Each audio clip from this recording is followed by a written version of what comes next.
ખેડૂત મિત્રો, અગાઉનો વિડીયો તમે મારો જોયો હશે, કપાસ વિશે મૂકેલો છે કોટન બાબતે, કે જેમાં કપાસના દિવસો છે 62 62 દિવસ અને કપાસની હાઈટ છે 4 ફૂટ.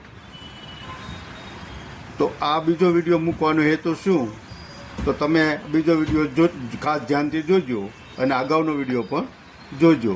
તો બંને કપાસ વચ્ચેનો તફાવત છે ફક્ત 20 જ દિવસનો છે. પેલો કપાસ આપણે 25 મે પાણી પાઈને કરેલો છે અને આ કપાસ જે છે એ વરસાદના પાણીએ કરેલ છે. તો આની અંદર આ કપાસની અંદર ખાતર મેનેજમેન્ટ કયો, ફર્ટિલાઇઝર મેનેજમેન્ટ છે, હાથી હાંકવું, નિંદામણની સફાઈ કરવી, એ બધું ટાઈમસર કશું થઈ શક્યું નથી. અને અમારા વિસ્તારમાં વરાપ નહીં મળવાથી આ જમીન જે છે નીચા પોઈન્ટે હતી. જમીન નીચા પોઈન્ટે હોવાથી કપાસની અંદર કોઈ પણ પ્રકારના ખાતરો આપણે આની અંદર નાખેલા નથી. તેમ છતાંય કપાસને આપણે આપણી રીતે હર્બિસાઇડની ટ્રીટમેન્ટ આપી અને ચોખ્ખો કરી નાખ્યો છે. કપાસના સાહ તમે ચોખ્ખા જોઈ શકો છો.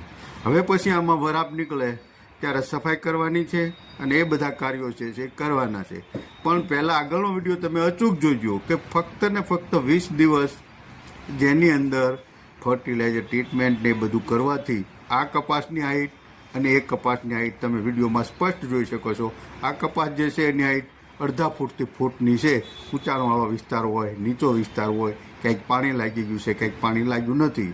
તો બંને વિડીયો મૂકવાનો ફક્ત ને ફક્ત હેતુ એ છે કે સમય મેનેજમેન્ટ કરવાથી, યોગ્ય માવજત કરવાથી કેટલો તફાવત પડે છે. જો આ મારો વિડીયો તમને સારો લાગ્યો હોય તો વિડીયોને શેર કરજો, લાઈક કરજો, સાહેબ ફાર્મ ચેનલને સબસ્ક્રાઈબ કરજો અને આવા નવા મારા વિડીયો જોતા રહેજો, જેની અંદર ડિફરન્સ શું પડે છે એટલા માટે ખાસ મૂકવામાં આવ્યો છે. અસ્તુ, જય હિન્દ, જય ભારત.